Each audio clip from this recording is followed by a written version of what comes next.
Hey there, boys and girls. Welcome to this week's episode of the Crush Cash Game series. Today we're going to be playing some 400 NL on Bovada. As always, if you haven't subscribed to my channel, please take a second and just click that little button. Flatting the nines in the small blind versus the button raise. We could also 3-bet the nines if the 2 seats squeezes, as short stacks tend to do. We also get it in versus the squeeze and get to see how the 6 seat reacts to the squeeze. I feel like the 6 seat's going to be betting out on this flop with the very high frequency, peeling with the nines. Can do some pretty cool things if he opts to c-bet the turn. Like I said, can do some pretty cool things. I think this is one of them. Turn check raise makes it very, very hard for him to continue. Ace king is really in a predicament here, because do we raise the turn with king queen? No. King jack? No. He's got to feel like we have 6x. I think that's another good hand to check raise and put a lot of pressure on him with. And also we have 6s and deuces and king 10 that are very much in our range here.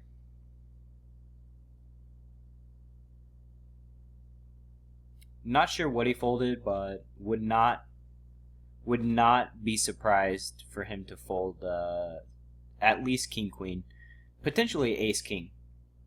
I think versus the population, just flatting the turn there and calling all in on the river with ace king is just a losing proposition. But with that being said, it hasn't stopped guys from from calling the turn and calling the river all in the past.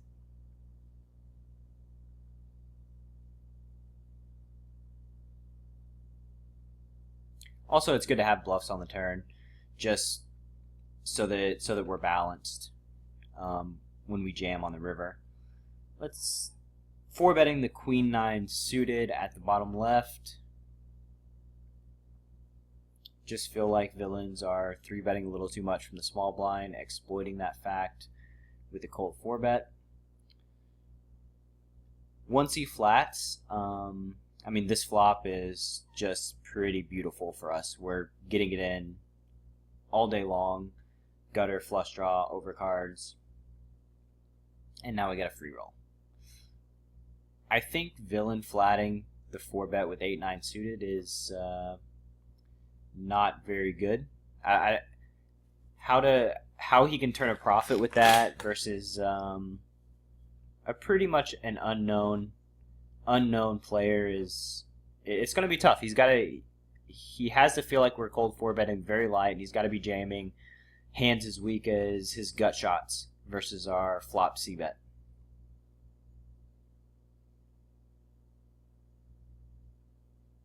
And he's got to hope that, he folds out a hand like ace king on 10-6 deuce, which maybe he does a lot of the time. Sometimes I'll bet call ace king in spots like that. I mean, there's 200 in the pot. We have 300 left, so if I bet 100 and he jams, I'm getting a very good price to peel with ace king, and just in the case that he does have some random draws that I have a lot of equity against, in which case, if he has jacks or queens and he's jamming, then I still have 6 outs times 2, which is not the worst. It's a little above 20%.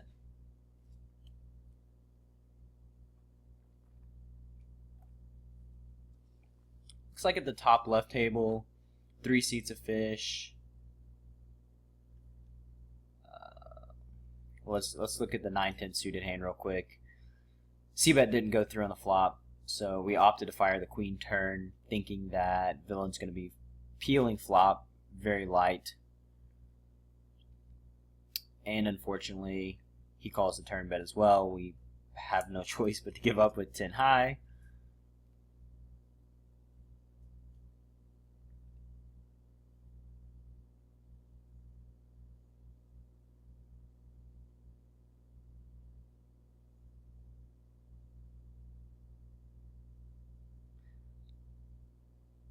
Obviously, we're folding the river with 9-10, but don't know what to make of $30 bet into $143. With all of his value, he should just jam. Sort of an interesting river bet.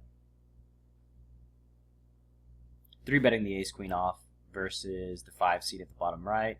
He appears to be a fish. I don't think he's going to be folding often to 3-bet, so our range dominates his. Just want to get more money in the pot, in position, with initiative, with a dominating range. Going to be just printing money long term.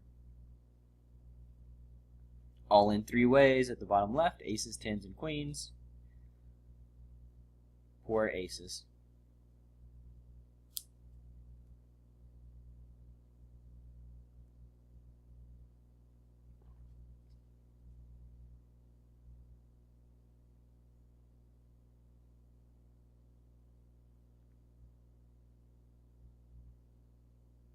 Like I said, because of the 8-9 hand, I do think the 4 seed is not going to be the strongest of players throughout this session.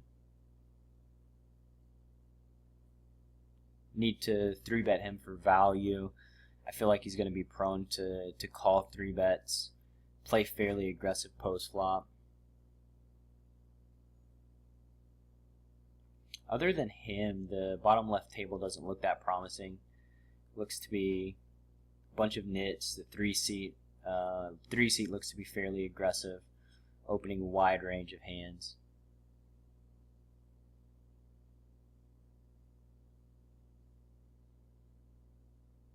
Opening jack deuce on the button at the top left. Villain in the big blind is a super nit. Still c-betting to fold out pocket pairs, suited connector, stuff like that. Once he flats, he's got tons of aces in his range. He's got king, queen jack, queen 10. No reason to continue along.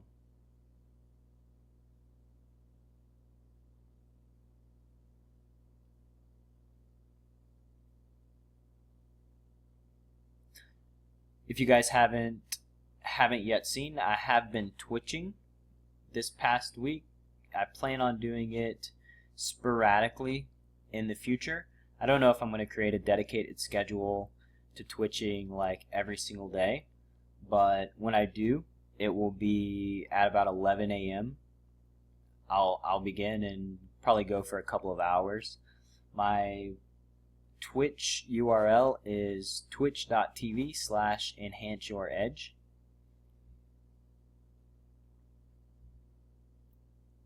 So be sure to follow me on Twitch. King jack suited, easy open from under the gun.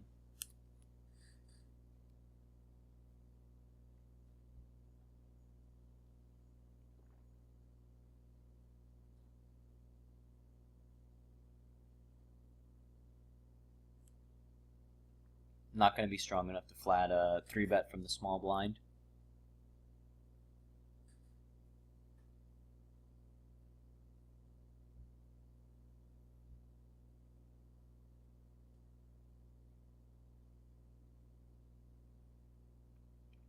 One cool thing about Bovada, the anonymous tables, is if villain feels like we're opening too much under the gun based on small sample size, then he gets to rep stronger by 3-betting from the small blind and stuff like that.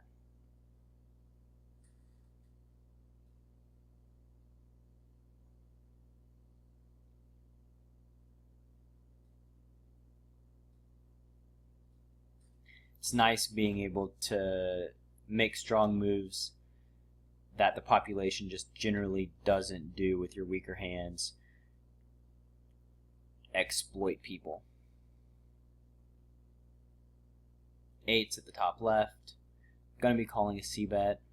Feel like villain's gonna be c-betting. Actually, we opted to raise the c-bet, which that's gonna be a fine line as well. We can also flat the flop and then raise the turn c-bet to get that extra bet out of him. That might actually be a more profitable line. Ace king at the top right. Gonna be barreling through. mixed bag hitting the ace, but it also makes him pair a bunch of pair plus gut shots. So I feel like I'm going to be getting action on the turn. If he raises, then it's just an easy fold.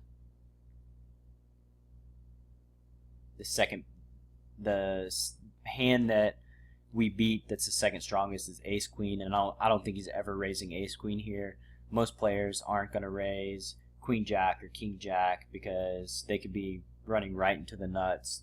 Also, and they could be running right into king queen. They could be running into ace jack, ace 10, aces, jacks, and 10s.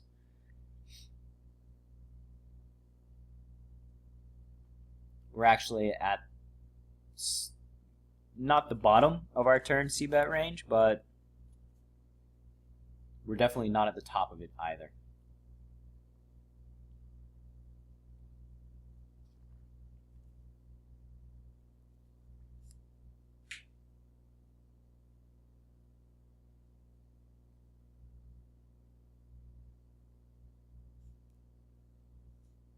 As soon as we make our hand, villain goes disconnect and disappears into the night. What can you do?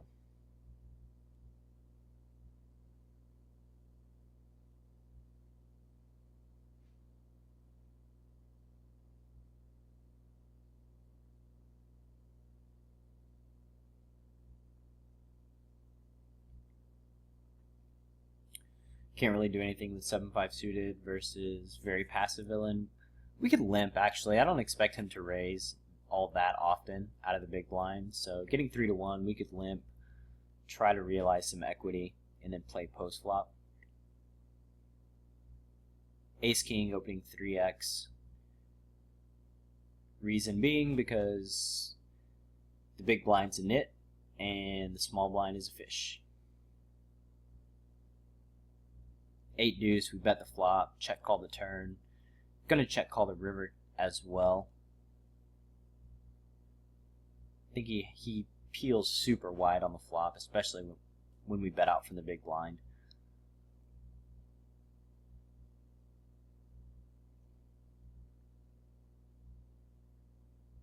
C-betting the jack 9 for value.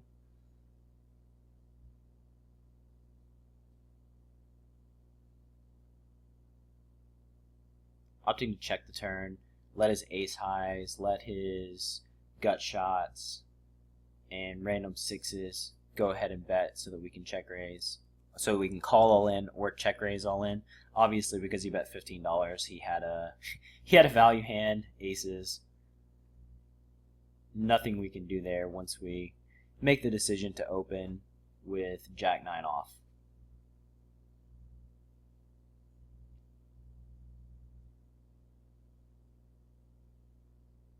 And I think the open's fine. The fish was on the button, and the blinds don't appear to be super aggressive, so we can turn a profit by raising pretty wide from the cutoff in a four-handed game.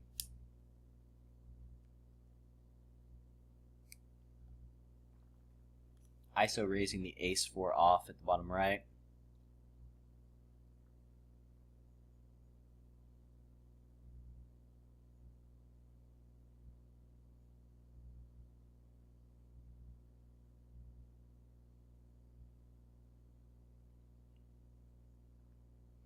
Opting to 3-bet the ace-jack suited at the top left. We could also flat to invite the 3-seed in, but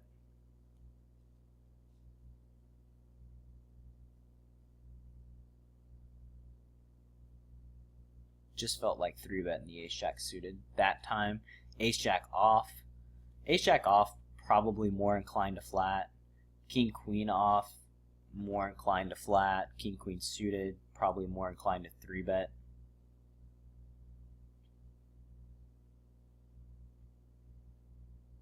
C-betting the queen 10 at the bottom right.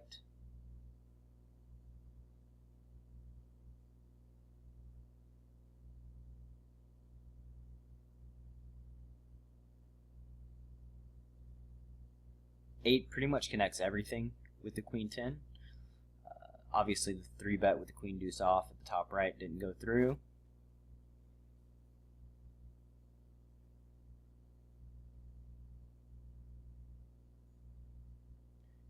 hard for villain to be betting much worse with the queen 10. I very much like our just check fold there.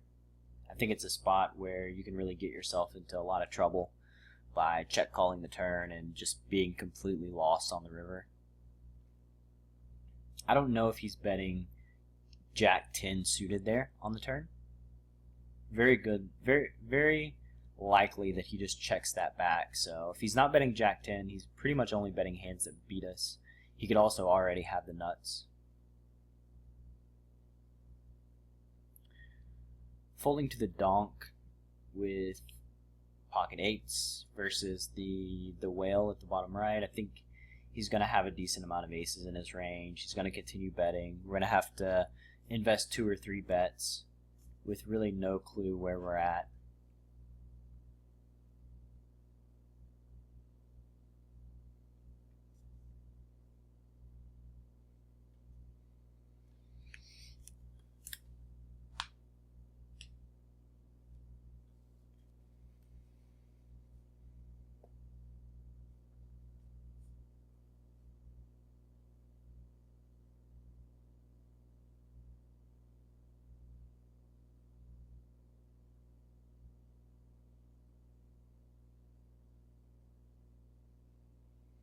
Pocket eights at the bottom left. 3-betting villain that's stealing 86% of the time. I feel like he's probably going to be flatting pretty light. 3-betting the eights for value.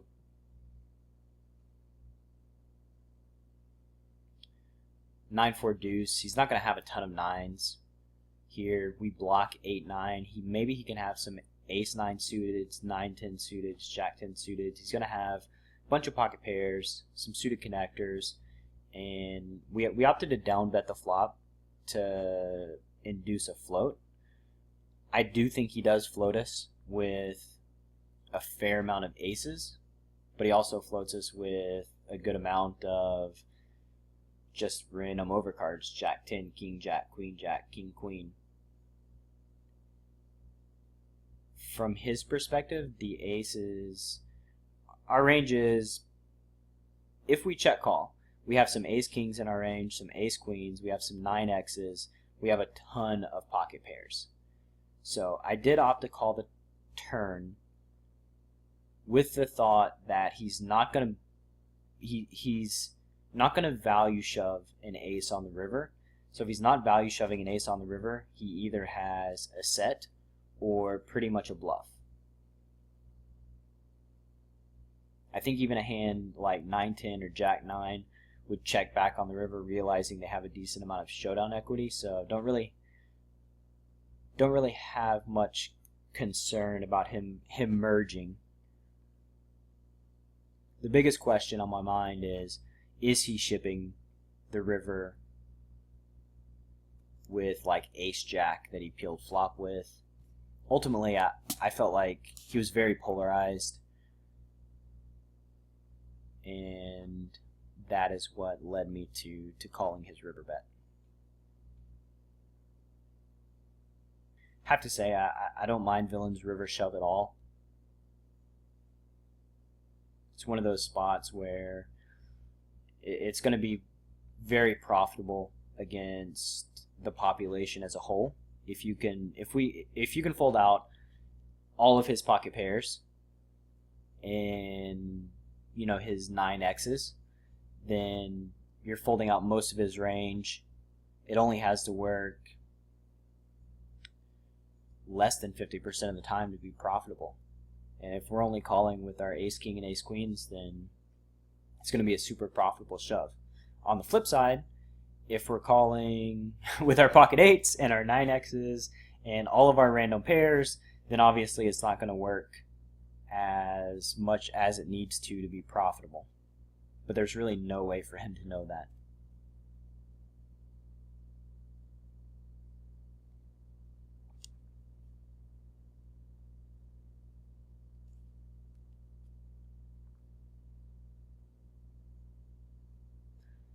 So I'm not sure if you guys have checked out my video vault yet at enhanceyouredge.com. There are 20 videos there that are extra, exclusive to my website, not found anywhere else. You get access to the Video Vault by signing up for my newsletter. Easy peasy, lemon squeezy.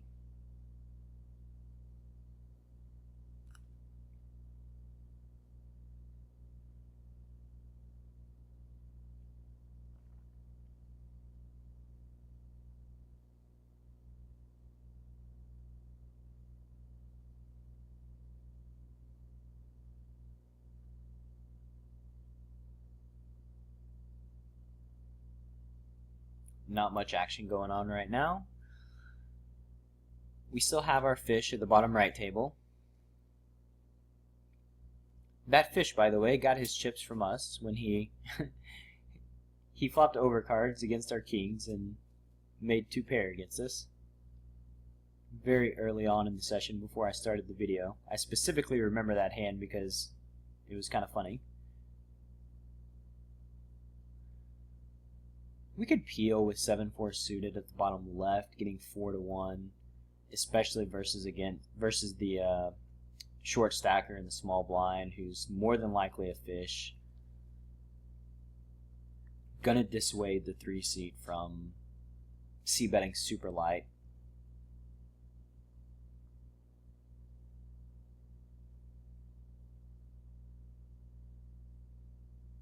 Nothing really going at the top right table. Our stats are pretty nitty. We did 3-bet the queen deuce off and got it snap 4-bet in our face, so that was not very fun.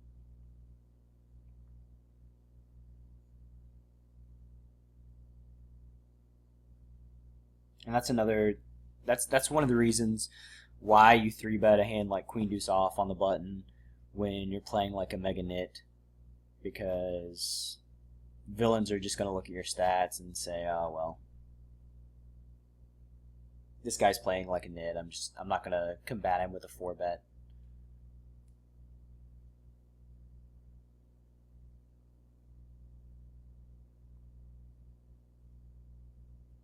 Flatting with the king queen at the bottom right. When villain doesn't bet this board, he doesn't have a lot of 10x's in his range. He has some, but for the most part, I'm just betting. If villain opts to check back and then call the turn, I think we have a lot of showdown equity.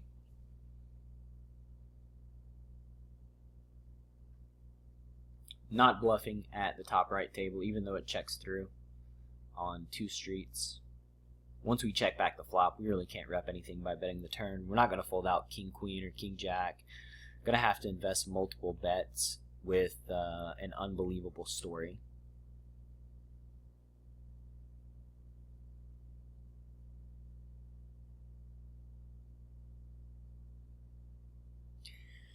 Calling with the jack 7 suited, getting 7-1 pre with the whale in the hand. Going to be able to turn a profit.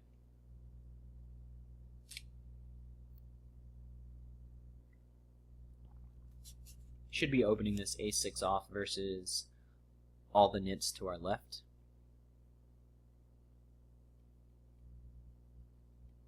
C-betting the 6-7 suited on this board versus villain that has thus far folded 100% C-bets. I don't think he's going to be flatting with a ton of ace-x's, so we can go ahead, rep the ace. Already had a plan if villain calls turn to jam the river. He might get stubborn with a hand like queen jack or queen 10 and call the turn, but once we exert max pressure on the river, I think that's where we really realize our fold equity versus his flop top pair hands. And if he has middle pair, he's probably just folding middle pair on the turn.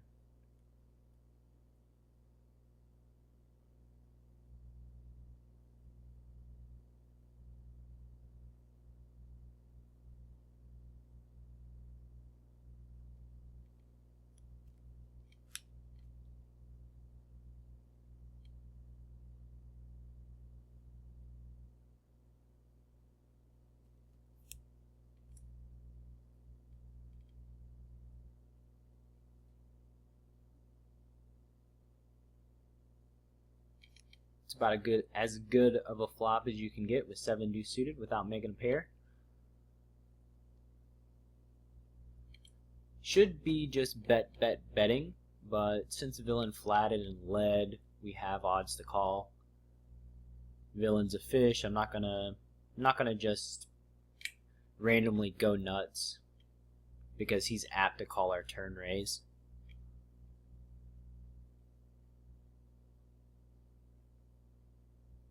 Opening the straight draw at the top right table, followed by us making the nuts. I do think villain is going to check a lot of his 2-pair and his Jack X's on the turn here. I wanted to make kind of a sneaky bet to polarize my range and get get some weaker hands to call. Obviously, what kind of bluffs could we overbet the turn with here? Maybe like Queen X of clubs, thinking that villain's gonna be betting all of his jacks.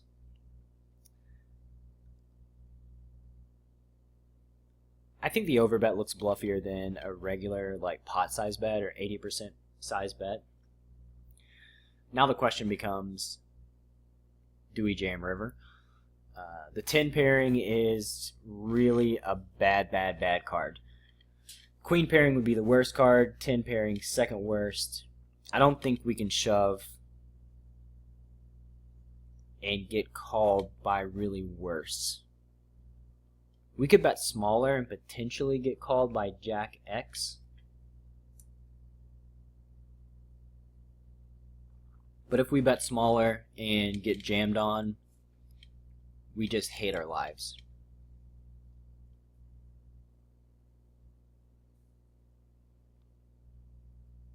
Had the river not paired the board, I don't think I should overbet shove.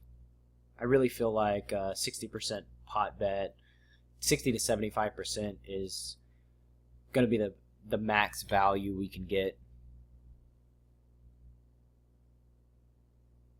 2-pair may get curious enough about our line to look us up with a 65 to 75% bet on the river. 2-pair or set.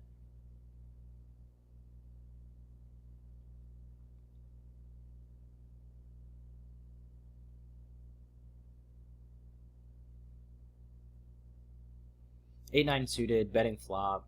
Should be checking back the turn here. Attempting to realize some equity. Potentially calling a river bet. Betting the ace 9 for value at the top left. Cannot c-bet with the ace 10, 4-way action.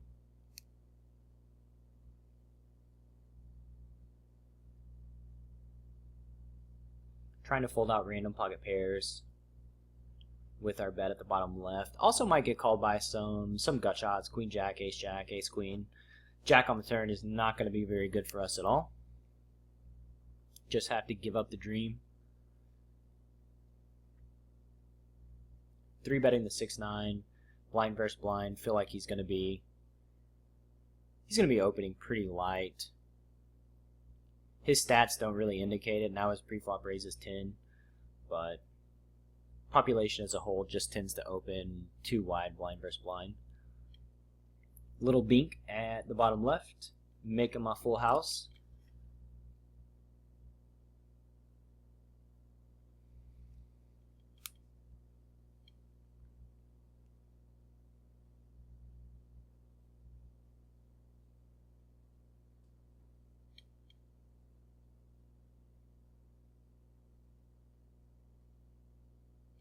Guys, my video is winding down today.